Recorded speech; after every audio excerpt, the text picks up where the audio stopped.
Kolkata press ক্লাবে অভিনবভাবে প্রকাশিত হল বৈদেহী নামক সনাতনী পুস্তক প্রকাশ অনুষ্ঠান। বৈদিক পত্রিকার উদ্যোগে বৈদেহী নামের সনাতনী পুস্তক প্রকাশ অনুষ্ঠান সম্পন্ন হল ২৪শে জুলাই। কলকাতা প্রেস ক্লাবে আয়োজিত বৈকালিক অনুষ্ঠানে পুস্তক প্রকাশকে ঘিরে বিপুল উৎসাহ উদ্দীপনা লক্ষ্য করা যায়। বৈদেহী নামক সনাতনী পুস্তকটির আবরণ উন্মোচন অনুষ্ঠানে উপস্থিত ছিলেন বিজেপির মুখপাত্র ও বিশিষ্ট আইনজীবী দেবজিৎ সরকার, স্বামী সদাত্মানন্দজি মহারাজ, স্বামী জ্যোতির্ময়ানন্দজি মহারাজ, কলকাতা প্রেস ক্লাবের সহ সম্পাদক নিতাই মালাকার, বৈদেহী পত্রিকার সম্পাদিকা অলিপা বসু, বিশিষ্ট চিত্রসাংবাদিক সুবল সাহা ও অন্যান্য কবি, সাহিত্যিক এবং গুণীজনেরা। অনুষ্ঠানের শুরুতে মা সরস্বতী এবং ভারতমাতাকে পুষ্পার্ঘ্য দিয়ে স্তোত্র পাঠ করেন নিবেদিতা সাহা এবং সমর্পিতা সাহা।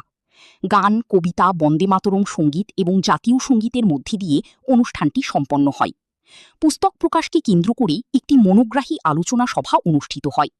পত্রিকা সম্পাদিকা অলিপা বসু বলেন, ভারতীয় সংস্কৃতি ও সনাতনী ভাবধারায় আধারিত বিভিন্ন লেখা পুস্তকটিকে সমৃদ্ধ করেছে। সময়ের পরিপ্রেক্ষিতে বৈদিক পত্রিকার গ্রহণযোগ্যতা ও পুস্তকের বলিষ্ঠ লেখনী পাঠকদের মধ্যে যথেষ্ট আলোড়ন ফেলবে বলে তিনি আশা প্রকাশ করেন। রিপোর্টার শম্পা দাস, কলকাতা।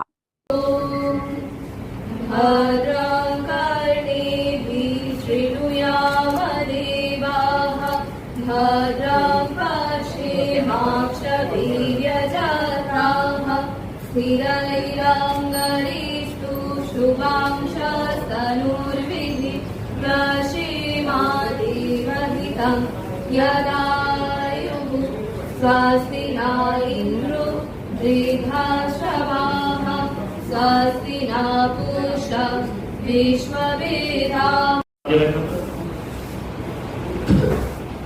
আমরা বৈদেহী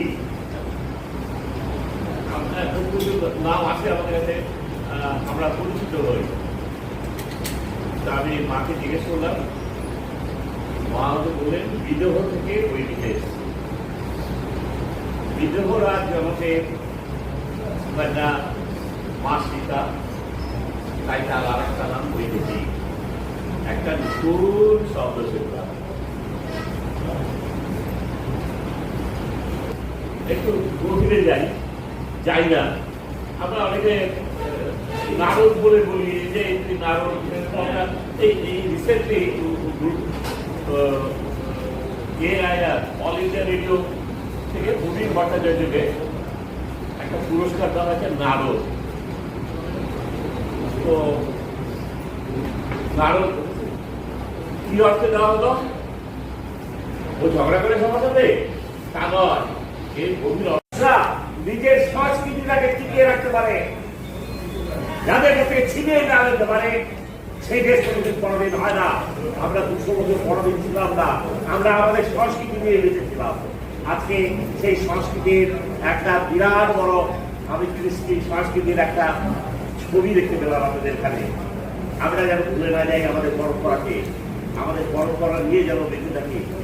আমাদের সেই ঋষিদের কথাই যেন আপনার বইয়ে লেখা থাকে, আমাদের মুনি ঋষিদের কথা, বেদের কথাগুলো লেখা থাকে। এই পরম্পরা নিয়েই আমরা চলতে চাই। ওরা কি করে? ওদের জীবনের মধ্যে কোন রকম সাহিত্য নেই, কিন্তু আমাদের একটা পরম্পরা আছে। আজকে স্বামীজি বলেছিলেন, সমস্ত ভারতবর্ষটা যদি শেষ হয়ে যায়, সমস্ত বেদ উপনিষদ ধ্বংস হয়ে যায়, একটা পুঁথিও যদি না থাকে, ভারতবর্ষের একজন কৃষক বেঁচে থাকলে তাতেই আমাদের সমস্ত প্রাচীন সংস্কৃতিগুলো উঠে আসবে। সে রামের কথা জানে, সে কৃষ্ণের কথা মুক্ত হয়ে গেছে, সে লীলাবাইয়ের কথা জানে, সে স্বামী বিবেকানন্দের কথা জানে, সে শঙ্করাচার্যের কথা জানে। সবাই আমরা এখানে। তবে একটা কথা, শঙ্করাচার্যের সাথে আকবরের কোনো তর্ক বিতর্ক হয়নি, এরকম একটা কথা আমি এখানে শুনলাম। শঙ্করাচার্য অনেক আগে, আকবর অনেক পরে। আপনাদের চিন্তা থেকে যায়। অনেক অনেক অনেক শুভেচ্ছা বৈদেহী পত্রিকাকে। সীতা দেবী যেরকম মাটি থেকে উদ্গত হয়েছিলেন বলে পৌরাণিকভাবে শোনা যায়, যে ফল কর্ষণ করার সময় তিনি এসেছিলেন, বিশ্বমাননা হয়েছিলেন এবং তিনি লক্ষ্মী স্বরূপা হিসেবে তিনি এসেছিলেন।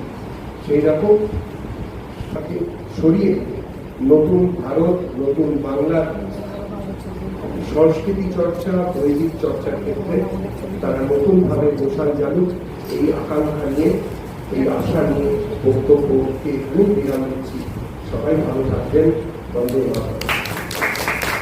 প্রতীক্ষায় সম্পৃক্ত হয় আগামী আমাদের বৈদিক পত্রিকার উদ্যোগে বৈদিক নামে যে সনাতনী পুস্তক তার প্রকাশ অনুষ্ঠান বৈদিক পত্রিকা দ্বারা আয়োজিত এই আয়োজনকে উন্মোচনের এই মহেন্দ্রক্ষণে আপনাদেরকে স্বাগত। 24 জুলাই পবিত্র উল্টো রথ প্রত্যাবর্তনের দিন আজকে। হ্যাঁ, দেবী জগন্নাথ, দেব বলরাম, দেবী সুভদ্রা তো আজকে প্রত্যাবর্তন করেন, আর আমরা ফিরে আসি আমাদের ভারত মাতার শ্রীচরণে। সেই নিয়েই তো আমাদের বৈদিক সভ্যতার সেই উদ্বোধন, এখনো পরম্পরা, এখনো ঐতিহ্যের সেই ভাবনা নিয়ে এগিয়ে চলা। এবার বড়তালের পল্লিত থাকুন, মুখরিত থাকুন। Good battles sincerity and infinite love can conquer the world. যদি ভালোবাসা থাকে, আবেগ থাকে, তাহলে সারা পৃথিবীকে জয় করা যায়। সেই পৃথিবী জয় তো করতে পারে বই, আর সেই বইতে যদি থাকে আমাদের সনাতনী ভাবনা, তাদের নিজ রক্তরাত্মাকেই জয় করে। সেই জয়ের প্রতি সম্মানিত হোক, মুখরিত হোক। তার অনন্য সৃষ্টির আজ অনন্য প্রকাশ বৈদিক পত্রিকার উদ্যোগে বৈদিক নামে সনাতনী পুস্তক প্রকাশ অনুষ্ঠানে এই মুহূর্তে তাকে উত্তরীয় উষ্ণতা দিয়ে অভিবাদন এবং প্রখ্যাত চিত্র সাংবাদিক আমাদের সুমন সাহা রয়েছেন, রিদি রয়েছেন, তারা সম্মানিত করছেন পরম শ্রদ্ধায় মাননীয় সুমন সাহা স্যারকে সম্মানিত করছেন মাননীয়া অভিবাবু সুমহোদয়া। এবারে তো প্রতিটি মুহূর্তই দুর্দান্ত লেন্স বন্দী করে রাখার জন্য আমরা একটা অনুষ্ঠানে আসতে পেরে খুবই ভালো লেগেছে। তারপর যেহেতু আজকে উল্টোরথের দিন, একটা মনটা একটা আলাদা ভাবে থাকে। আর এর আগেও আমি এসেছিলাম, তা আজকে আসার জন্য খুবই ধন্যবাদ এবং কৃতার্থ এই অনুষ্ঠানে অংশগ্রহণ করে।